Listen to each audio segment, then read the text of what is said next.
بسم الله الرحمن الرحيم. هسه راح نشرح سترايدرز. أول شي لازم نعرف شغلة، إنه إذا صار عندي أي ليجن أو مرض باللارينكس ولا upper airway larynx، أوكي، هنا راح يصير عندي شي اسمه كروب أو سترايدر. أوكي زين. إذا صار عندي هسه هاي اللارينكس، إذا صار عندي بالبرونكاي، لا هنا راح يصير عندي برونكايتس أو برونكيال أزمة. إذا صار عندي بالألفيلاي راح نسميه نيموني. هاي هيجي كمقدمة بسيطة على مود نفتهم إحنا وين بدنا نقرأ. فهسه هاي الملزمة مالتنا هي سترايدر.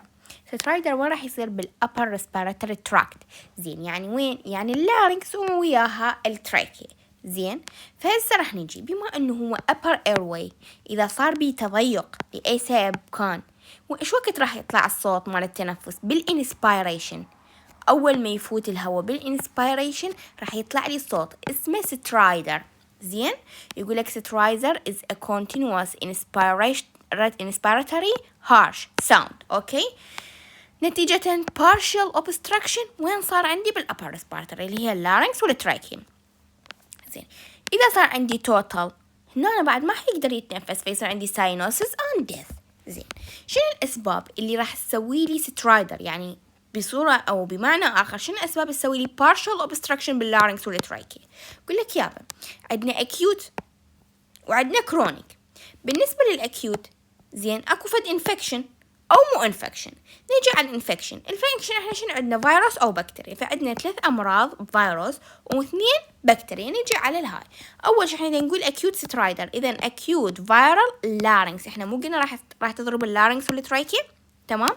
فإما أكيوت فيرال لارينكس أو سبازموتيك لارنجايتس. أوكي، هنا تكون إما بسبب فيروس أو بسبب ألرجي. زين، أو لارينكس بس وياها شنو؟ وياها صار عندنا التراكيا والبرونكاي انمدت، فشوية هاي سفير أكثر، لارنجيو تراكيو برونكايتس. زين، هذني 3 أشياء يصيرن باللارينكس سببهن فيروس، يصير عندنا أكيوت سترايدر. زين، عندنا شغلتين يصير عندنا وين؟ يصير عندنا بكتيريا، اثنيناتين أكيوت بكتيريا، أكيوت بكتيريا تراكيايتس وأكيوت بكتيريال إبيجلوتايتس. زين، وهسه هم راح نشوف نفرق بين اللارنجيو تراكيو برونكايتس وأكيوت بكتيريال إبيجلوتايتس، راح نشوف مقارنة بيناتهم. المهم عرفنا الأسباب. زين، نيجي على 3 فيروس و2 بكتيريا. أسباب ثانية مو فيروس وبكتيريا، other causes. نيجي laryngeal diphtheria. اوكي، هي صح infectious بس هم حاطيها بالأذر. اوكي زين، laryngeal foreign body. هاي اللارينكس اجا foreign body حشر باللارينكس فسوالي partial obstruction. اوكي، لارنجيوسبازم لاي سبب ثاني، اللارنكس صارت سبازم بيه. زين، او شنو صار عندي؟ اوديمي، لارنجيال اوديم بسبب الرجي، او مثلا كنت حاطه تيوب وهذا التيوب ورا ما طلعته سوالي اريتيشن بالمكان واوديمي. زين، ولارنجيال كومبريشن.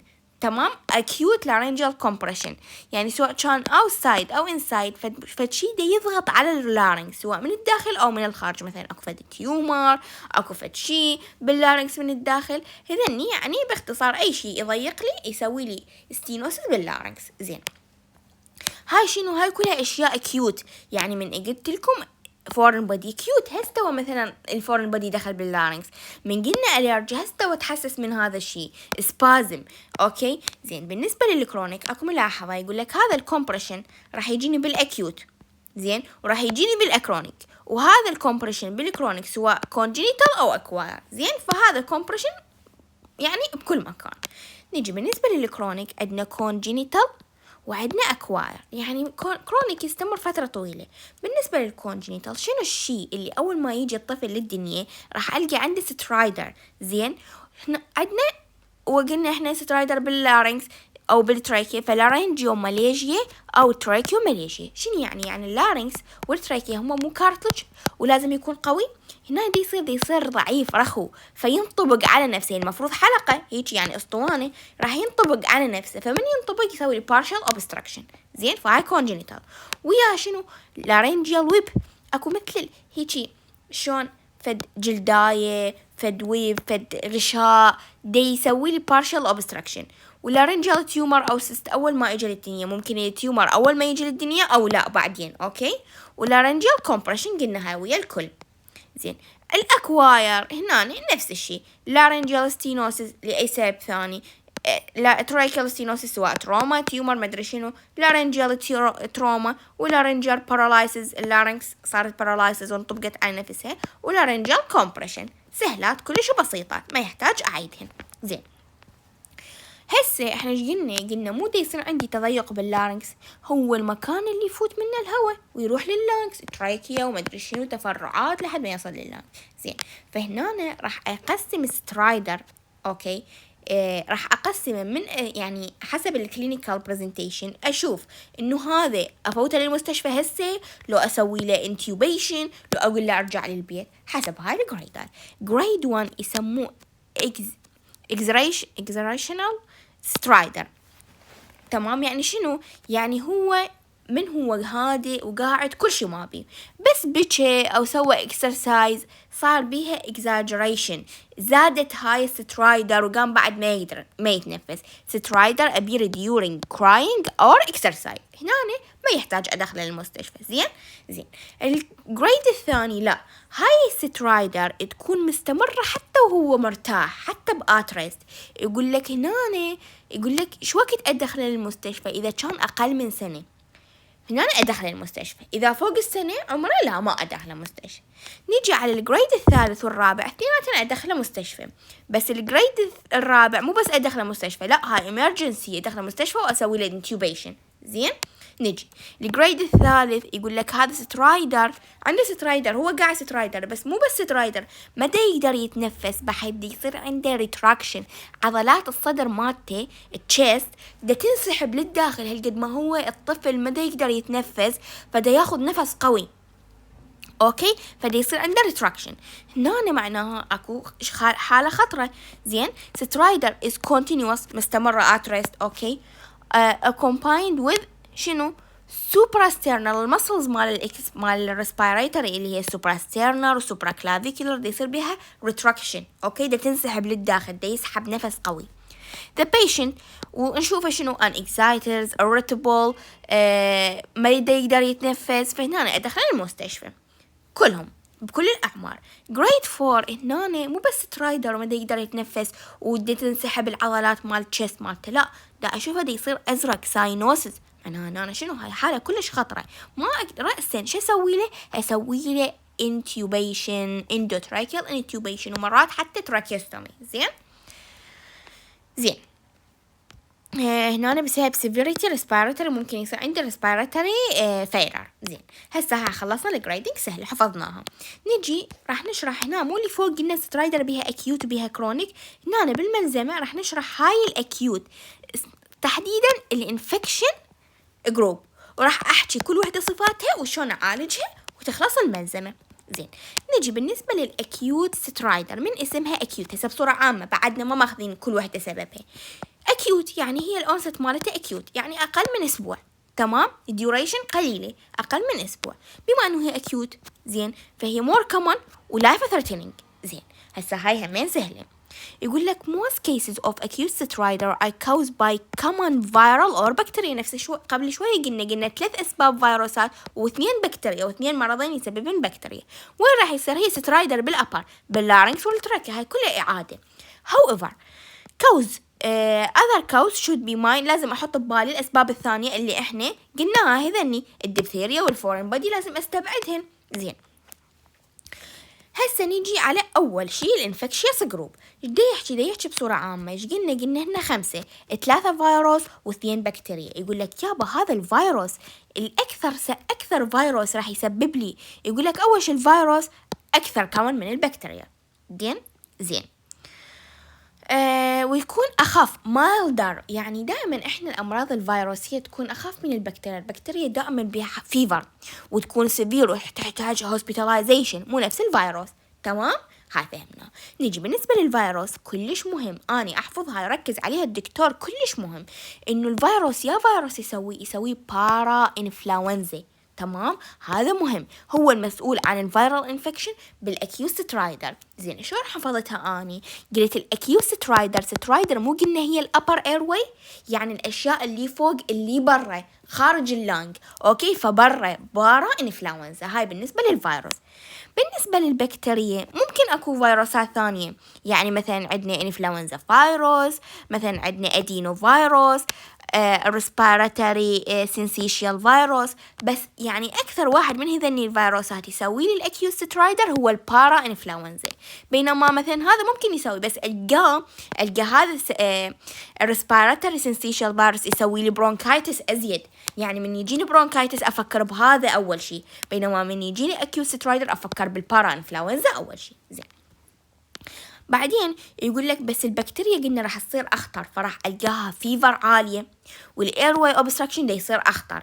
زين شنو البكتيريات اللي تسويها؟ أحط ببالي أول شيء إحنا قلنا مو البكتيريا اثنين، وحدة تراكيايتس وحدة إبيجلوتايتس، يابا التراكيا تسببها ستافيلوكوكال ايرس، بينما الإبيجلوتايتس راح تسببها الهيموفيلس انفلونزا. أنا شلون حفظتها؟ قلت يابا تراكيا والستافيلوكوكس، ستاف فتكادر، هذا الكادر يعني ستاف مال شركة، ستاف مال رياضة، كادر مال رياضة، أوكي، فهذا الكادر مال رياضة يلبسون تراكات كلهم، لأن كادر فعندهم يونيفورم، عندهم زي يلبسون نفس التراكات. زين فستاف اللوكوكال تصير بالأكيوت بكتيريال تراكيايتس. زين بينما الاكيوت ابيجلوتس، هذا ابيجلوتس مو من ناكل ينسد بالاكل، احنا وين ناكل؟ بالهوم، هيموفيلس انفلونزا بالبيت. زين فاني هيك حفظتها على مود ننساها لانه الامتحان راح يخربطنا. زين هسه كم مرة قلت زين؟ اوكي ويقول لك هذني الاكثر شيء سوينا البكتيريا. راح نجي ناخذ وحدة. اول شيء الاكيوت فايرال لارنجايتس، احنا قلنا بالنسبة للفيروس اكثر شيء شنو؟ البارا انفلونزا. راح ناخذ اول وحدة الاكيوت فايرال لارنجايتس، احنا قلنا acute viral laryngitis, spasmodic laryngitis ولارنجيو تراكيو برونكايتس اللي اسمها كرو. الاكيوت فايرال لارنجايتس هو الموست كومن فايرال انفكشن، هاي مهمة. باو شلون نحفظها؟ اول شيء احنا ايش قلنا اكيوت سترايدر. زين فاكيوت اكيوت وسترايدر قلنا اكثر شيء الاكيوت سترايدر من يصيبها الفيروس، وسترايدر يعني upper respiratory يعني لارنكس، يعني شلون منطبقة على القاعدة مال الاكيوت سترايدر. زين فاكيوت فايرال لارنجايتس هي الموست كومن. باو هذني الاكيوت فايرال سترايدر الفيروسات كلها يصيرن باقل من سنة، والبكتيريا همينة ما عدا عندك الابيجلوتايتس، يعني تقريبا هي هاي اخطر وحدة ويصير فوق 3 سنين. تمام ابيجلوتايتس فوق 3 سنين، والباقي يمكن أقل من 3 سنين. زين فايش راح يصير من 1 إلى 3 years. هنا فيروس فبس يجيني الشخص أو الطفل عنده أعراض، يقول لك يابا أنا بالبداية صار عندي مايل فيفر، وصار عندي راينايتس، خشمة يخر، كروبي كاف، قحة، سنيزنج، يعطس مثلا، وبعدين ورا يومين صار عندي سترايدر. هنا أنا أفكر فيروس، لأن الفيروس تطلع لي هيك أعراض، بينما البكتيريا ما بيها هيك أعراض. زين فهنا أنا قال لي يومين ولقيتها مايلد سبتم، هنا إيش راح أفكر؟ أكيوت فايرال لارنجايتس. زين وهاي يعني مو كلش خطرة، ما يرتو مدريت، ودائما تروح ورا كم يوم، دائما الفيروسات يعني خفيفة وتروح من حالها. زين مو نفس البكتيريا، فهاي حفظناها. أهم شيء هي الموست كومن وتكون بأقل من 3 سنين، هاي حافظيها. وقلنا أول شيء أعراض مال الفيروس، بعدين ورا يوم تطلع سترايدر. السبازموتيك لارنجايتس من قلت لكم سبازموتيك يعني شنو؟ يعني ممكن يسببها فيروس، ممكن يسببها الرجي حساسية. زين هنا مهم جدا من أقول سبازم، أوكي يعني شنو سبازموتيك؟ يعني من يصير سبازم يصير عندي سترايدر والقحة الكاف، من يروح السبازم تروح القحة، معناها شنو؟ معناها دا يصير عندي أتاك ودا يصير عندي ريبيتد. فكلش مهم من أني أحكي على سترايدر وأحكي على كاف بيها ريبيتد أفكر بالسبازموتيك لارنجايتس، الوحيدة اللي يصير بيها ريبيتد. تمام ماكو ولا وحدة يصير بيها ريبيت بس هاي. زين. باعوا spasm P repeated، هاي حفظناها. زين. يقول لك stridor that occur principally at night. وهذا يصير بالليل دائما أعراض الريسبيراتوري السبازم يصير بالليل أكثر، لأن أول شيء الباراسمباثيك يتحفز أكثر بالليل في يسوي لي كونستراكشن، وثاني شيء السكريشن والهاي كلها من هو نايم راح تتراكم فتزيد الأعراض. زين. فيصير عندي stridor occur at night.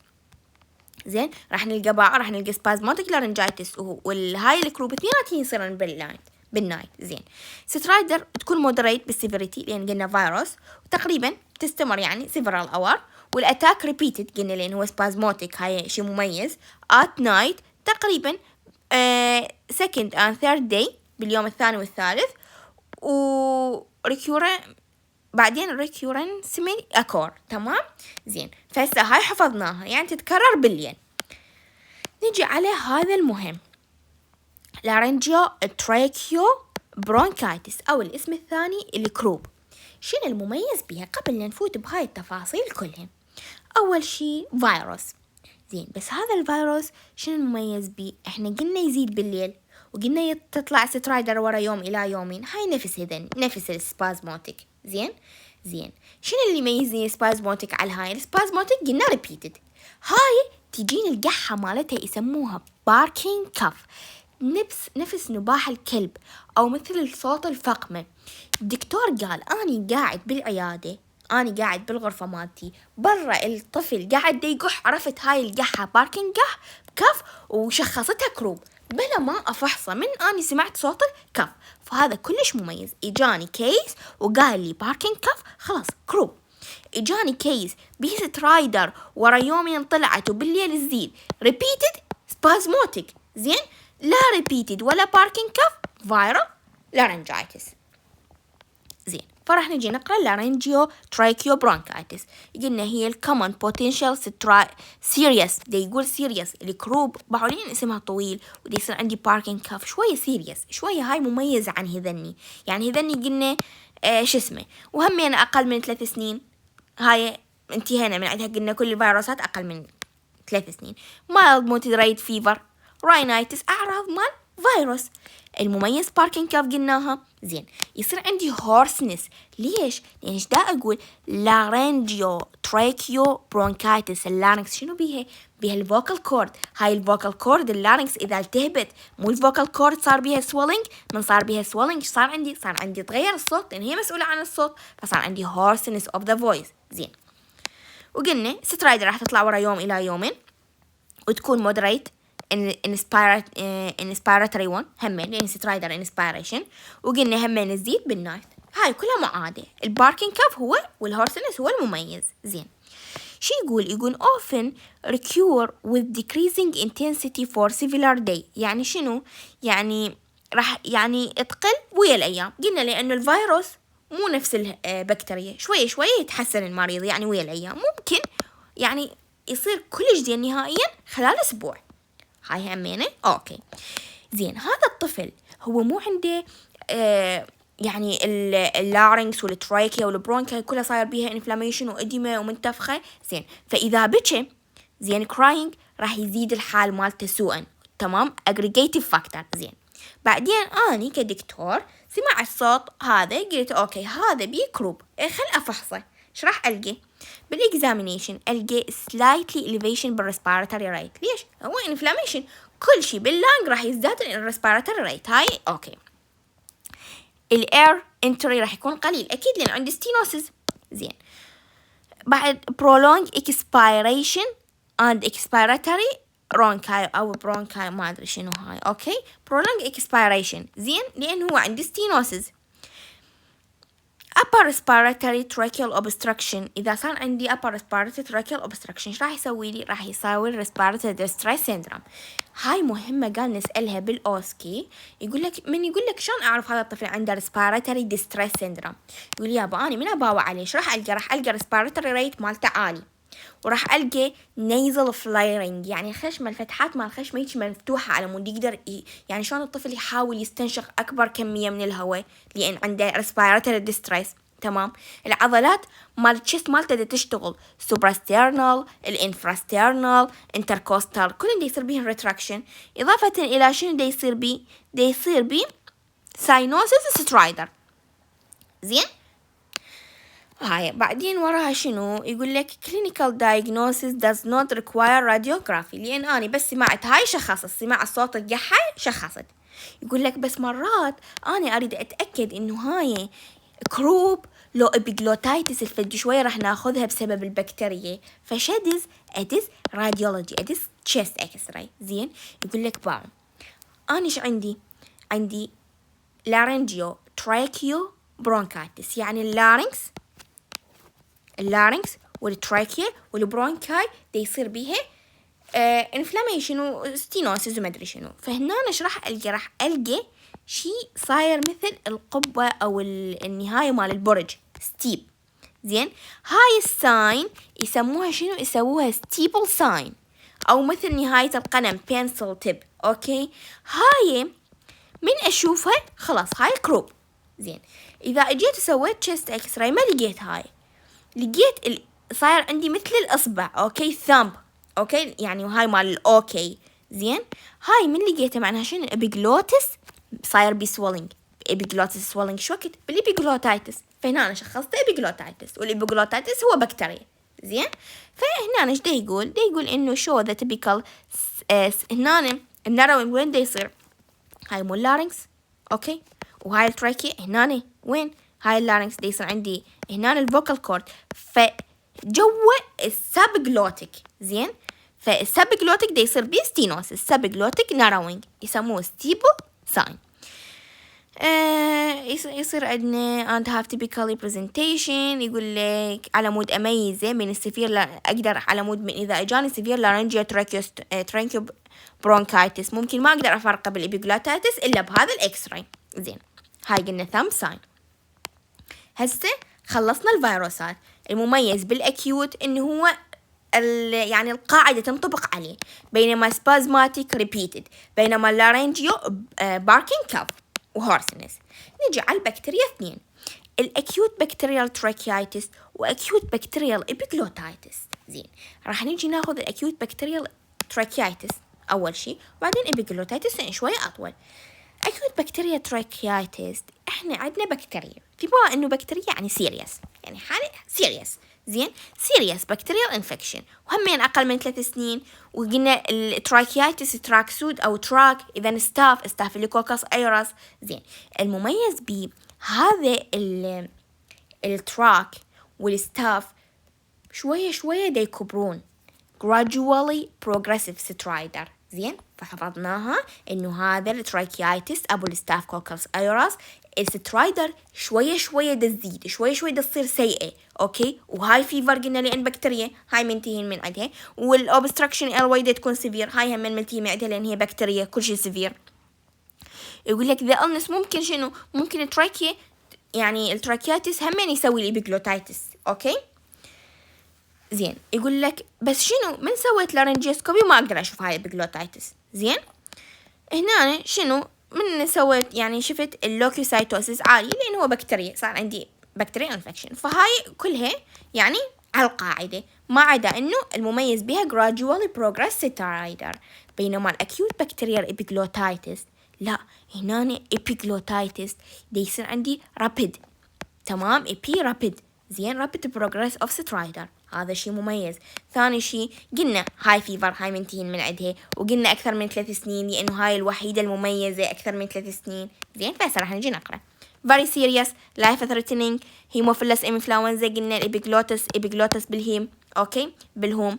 زين. تايبي become a rare disease. ليش؟ لأنه الهيموفيلس إنفلونزا صار هو داخل باللقاح الخماسي للأطفال، فلذلك صار عنده الإصابة بالإبيجلوتايتس بسبب هاي البكتيريا صارت قليلة. تمام. صارت رير. زين. وقلنا أكثر من 3 تقريبا قد من 3 إلى 7 سنين.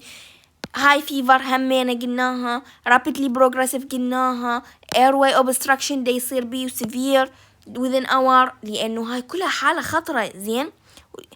هي البكتيريا خطرة وفوقها rapid progressive، فحتى ساينوسز راح يصير وممكن يموت. زين. فلذلك أول شيء أسويه بالإبيجلوتايتس intubation، لأنه إذا تأخر الانتيوبيشن يموت الطفل. زين. الشيء المميز الثاني drooling of the mouth. شلون أني هاي ما راح أحفظها، أنا راح أفهمها. أنا عندي الإبيجلوتس، هذا الإبيجلوتس مو المسؤول عن السويلنج. زين. إذا هذا ملتهب ودا يتأذى سبير بين، وما أقدر أني حتى السلايفا ما يقدر الطفل يسوي السويلنج. أوكي. فالسلايفا راح تطلع من حلقي، يصير عندنا drooling of mouth. زين. ولو بارد بريثينج وياها قلنا شنو الباركينج كاف راير، لأن قلنا الباركينج كاف خاصة بذيكي اللي هي الكروب. تريتمنت أسوي الانتيوبيشن تقريبا 2-3 أيام، وإذا ما فادني تراكيوستومي، يعني حسب وضعه شنو أقدر أسوي له، وأعطيه آي بي أنتيبايوتيك لأن هي سيريس كونديشن فأعطيه آي في. زين. سهلة هاي ما يحتاج أعيدها. زين. هسه راح نجي على المانجمنت. المانجمنت كلش سهل. بالنسبة للفيروس والمايلد، هنا أنا راح أسوي له هوم مانجمنت. إحنا إيش قلنا بالفيروسات كلها شنو؟ يومين 3 ماكسيموم أسبوع، أخطر وحدة كانت أسبوع ويصير زين. الهوم مانجمنت أول شيء الأفبرايل بيشنت. أوكي. with mild infection مثلا عندنا لارنجايتس، قلنا لارنجايتس وين راح تصير؟ بالفيروس. لارنجيا تراكيوبرونكايتس همين بالفيروس.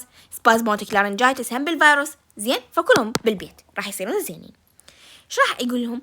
الانفايرمنت اللي يصير هو وارم ومويست انفايرمنت. تذكرون يعني دائما شو نقول لهم يعني بخار، حط بخار مال مي هيك يعني. اوكي. باثروم على مود المي الدافي راح يرطب لي الانهيليشن، هذا راح يصير عندنا هوست ستيم، فبالتالي راح يقلل لي الاوبستراكشن ويرطب لي الاير واي كلهم. اوكي.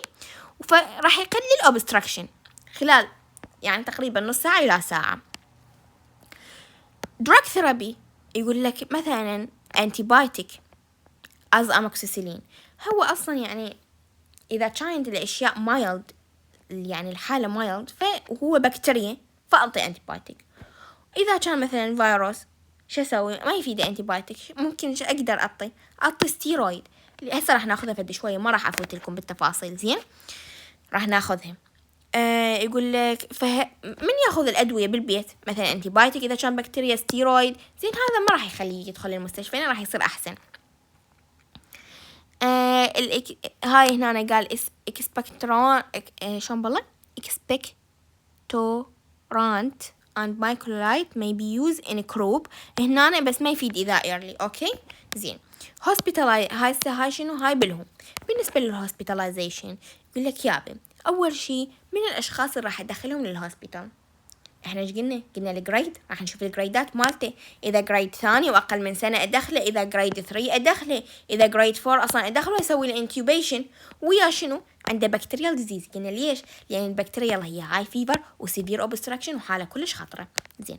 وهمين يسوي الانتيوبيشن وتراكيستومي اذا كان يحتاج. اول شيء ايش راح يسوي كلوز اوبزرفيشن على مود اعرف انا شو راح اتعامل وياه. البروجنوسيس مالته، النكست ستيب مالته، اشوف الهارت ريت، ريسبيراتوري ريت، اشوف دا يصير عنده ريتراكشن لو لا، الكلر مالته دا يصير بسيلينوسيس او لا، الكونشيوس مالته. زين. على مود اعرف انه احط له انتيوبيشن لو لا. بعدين اقلل الهوسه دار مدار الطفل هو اصلا ما يحب يروح دكتور مستشفى، فمثلا النيرسينج وميديكال بروسيجر شويه اقل على مود، لان هذني كلهن من يزيدن الاكزايتي مال البيبي. احنا قبل شويه قلنا جريد 2 قلنا جريد 1 والاكزايتي راح تزيد، فمعناها شنو؟ الاكزايتي راح تأثر على كل الحالات. زين. هنا هيوميديفيكيشن نفس اللي بالبيت، بس بالبيت احنا ما عندنا فد جهاز. قلنا بخار مال مي حار يساعده. هنا ايش راح يسوي هيوميديفيكيشن؟ نرطب الايروي عن طريق يسوي inhalation of warm water vapor، او مثلا شي يستخدم cool mist can be given by nebulizer يعني جهاز استنشاق. ايش اعطي؟ هذا جهاز استنشاق احط بيه نورمال سلاين. هذا النورمال سلاين راح يدخل هواء للايروي رطب، يعني نورمال سيلان وياه ذرات مال نورمال سيلان. اوكي. فهاي الرطوبه ايش راح تسوي؟ راح تسوي لي 3 اشياء. اول شيء راح ترطب لي موستنز الايرويز سكريشن. تمام. هاي السكريشن بدل ما كان جافة راح ترطبها، فراح تسهل لي انه كليرنس. اوكي، فما راح تسوي له obstruction. زين. ثاني شيء soothes inflamed mucosa. الميوكوزا كانت ملتهبة راح تهدئها. زين، لأن أكو فد هوا بارد رطب قاعد يجي عليها. أوكي cool. زين.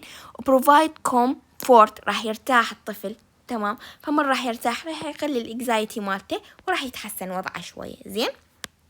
وهذا الهواء الرطب سواء كان وورم أو كول عادي. زين. هسه نيجي على الدراج ثيرابي. أني هذا الشخص ما فاد الهيوميديفيكيشن، فش راح أفكر أعطيه أدوية. قلنا أنتيبايوتيك إذا كان بكتيريا. زين. إذا مو بكتيريا أول شيء أعطيه نيبولايز إبنفرين. هسه شنو؟ هسه إحنا مو حطينا له جهاز استنشاق بنورمال سلاين. إذا ما فاد إيش راح أحط؟ جهاز استنشاق أحط بيه إبنفرين. زين. شنو فائدة هذا الإبنفرين؟ هذا الإبنفرين يقلل لي من التراكيستومي. ليش؟ لأنه أنا مو عندي ستينوسيس. هذا الإبنفرين راح يروح على البريكابيلاري أرتريولز. شو يسويها؟ يسوي لها كونستراكشن، فبالتالي من راح يصير بها كونستراكشن راح تسحب المي داخلها. أوكي، فش راح تقلل لي؟ راح تقلل لي الأدمة. من قللت لي الأدمة صار عندي شنو؟ صار عندي يعني وسعت لي الإيروي، فبالتالي بعد ما راح أحتاج أسوي تراكيستومي. أنا سويت دايليتيشن. زين. هاي هنا يقول لك شو وقت استخدم هذا النيبولايز ابنفرين؟ مثلا اذا كان مودريت وسيفير سترايدر، يعني حتى هات ريست هو مودريت وسيفير، اني ما اجيب له هيوميديفيكيشن، لا راسا احط له ابنفرين على مود يتحسن. زين. او مثلا شنو صار عنده هايبوكسيا، ريسبيراتوري ديستريس، او شنو او ده يحتاج يعني انتوبيشن، فهاي راح تفيده. وبعد النقطة الخامسة إذا قلت لكم إياها، هذا سترايدر ما استجابت للكول ماست. زين. بس لازم انتبه على شغلة، إنه ماكو لا تاكيكارديا، لا هارت كونديشن، لا فنتركولار أوتلت أوبستراكشن، لأن هذين كلهن هذا الإبنفرين يأثر عليها، إنه بيموت الطفل بسببها القلب مالته وما يموت بسبب الرئة. أوكي. زين. هسه هاي سهلة. الكورتيكوستيرويد قلت لكم الكورتيكوستيرويد هو شنو؟ هو أنتي إنفلاماتوري، هم يقلل الإدمة. عندنا شنو؟ وين نستعمله أكثر شي؟ بالكروب.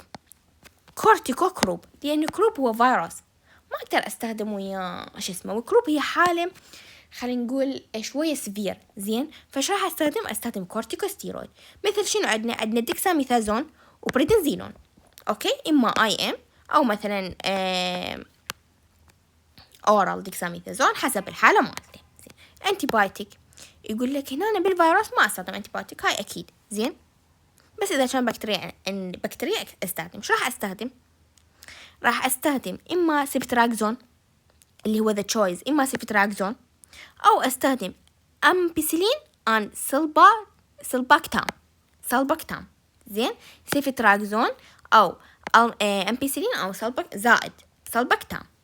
سيديتيف ما أستخدم مهدئات للطفل. الطفل مو أن إكزايتي وما أدري شنو هاي، ما أعطيه مهدئات. أني أقل يعني أهيئ له بيئة يرتاح بيها، بس ما أعطيه سيديتيف، لأنه هنا راح يقلل الكونشس مالته، فما أعرف إنه هو يتنفس ويأثر على ريسبيراتوري أصلا ريت، وهو أصلا دا يقلل ريسبيراتوري ريت مو زين.